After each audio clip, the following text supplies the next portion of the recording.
आपसे इजाजत चाहेगा कि एक बच्ची ने एक बार दास के साथ कुछ अपने मन के कुछ विचार साझा किए। किसी समस्या से वो बच्ची घरेलू समस्या से गुजर रही थी और बहुत ही विचलित थी कि ये क्यों नहीं हो पा रहा, वो जो आराम से हो सकता है वो क्यों नहीं हो पा रहा, जब सतगुरु सब कुछ कर सकते हैं तो फिर क्यों नहीं हो पा रहा। ऐसे कई तरह के सवाल जिनका साथ संगत जो भी कुछ जवाब हो सकता था दास ने प्रयास किया, समझाने की कोशिश की, लेकिन साथ संगत वो बात जब तक ये ना चाहे बनती नहीं, और जब ये चाहते हैं तो किसी के समझाए बिना भी बन जाती है।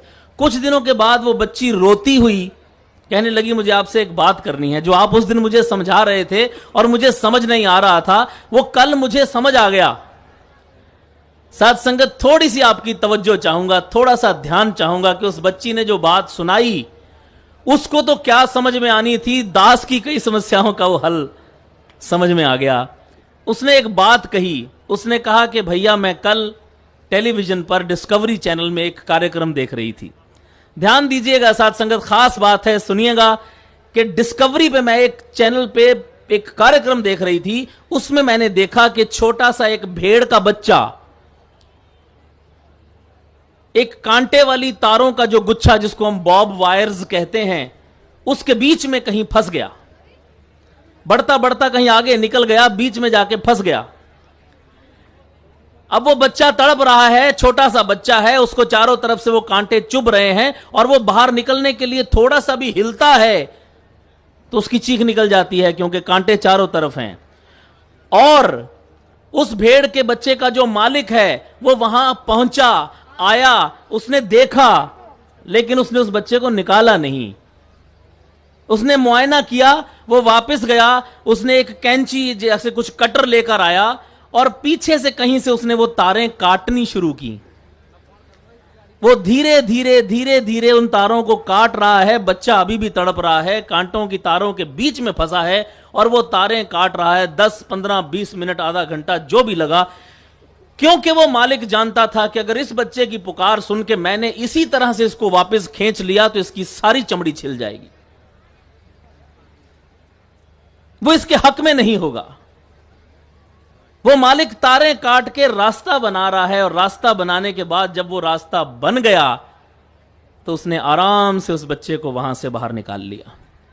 और उस बच्ची ने ये बात सुना के रो रो के ये बात कही कि मैं बाबा जी से माफी मांगना चाहती हूं कि मेरे मन में ये विचार क्यों आया कि सच्चे पातशाह तू कर सकता है तो कर क्यों नहीं रहा। क्या पता ये कहां कहां से तारें काट के मेरे लिए रास्ता बना रहा है। क्या पता कि मेरे कहने पे अगर ये मुझे उसी वक्त खींच ले तो मेरी चमड़ी छिल जाए। साथ संगत, ये मेरे मन के विचार मुझे मजबूर कर देते हैं गिला करने के लिए, शिकवा करने के लिए कि तू तो सब कुछ कर सकता है, फिर करता क्यों नहीं। इसे करने तो दें, इसे इसके ढंग से करने तो दें। ये कर रहा है और इससे बेहतर यकीन कीजिए कोई नहीं कर सकता। बख्शिश करो साथ संगत, आप आशीर्वाद दो कि इन पर विश्वास रखने का पर्पस ये है, मकसद ये है और सबूत भी यही है कि जो ये कर रहा है, जैसे कर रहा है और जब भी कर रहा है, मैं मान सकूं, मैं इसके भाने में रह सकूं, मैं इस बात पे यकीन कर सकूं कि सच्चे पातशाह जो तू कर रहा है उससे बेहतर तो हो नहीं सकता, और अगर तू नहीं कर रहा तो कोई कारण ही होगा कि नहीं कर रहा। साथ संगत, सुखमनी साहब की वो लाइन आती है, डैडी हमारे जरूर वो जिक्र किया करते थे कि इस्ते होए सो ना ही बुरा औरन कहो किने किच करा। कि जो इस्ते होता है, इसके हाथों होता है, वो तो बुरा होता नहीं, और आप बता दो कि इसके अलावा और कोई कर रहा है। अगर यही कर रहा है तो फिर तो अच्छा ही हो रहा है। दास तो यही आपसे आशीर्वाद मांगता है अंत में कि कृपा करो। इस सारी बात के बाद तो जहन में यही ख्याल आता है कि दुनिया में अगर मुझे कोई भी चीज बुरी लग रही है या मैं किसी चीज के बारे में कह रहा हूं कि भाई साहब जी ये तो बड़ा गलत हो रहा है, ये सही नहीं हो रहा, तो कहीं ना कहीं मैं बनाने वाले की निंदा कर रहा हूं। अगर एक फिल्म के बारे में मैं कह देता हूं कि ये फिल्म अच्छी नहीं है तो फिल्म का क्या कसूर है, बनाने वाले को फिल्म बनानी नहीं आई, मैं मेकर की तारीफ या मेकर की निंदा कर रहा हूं।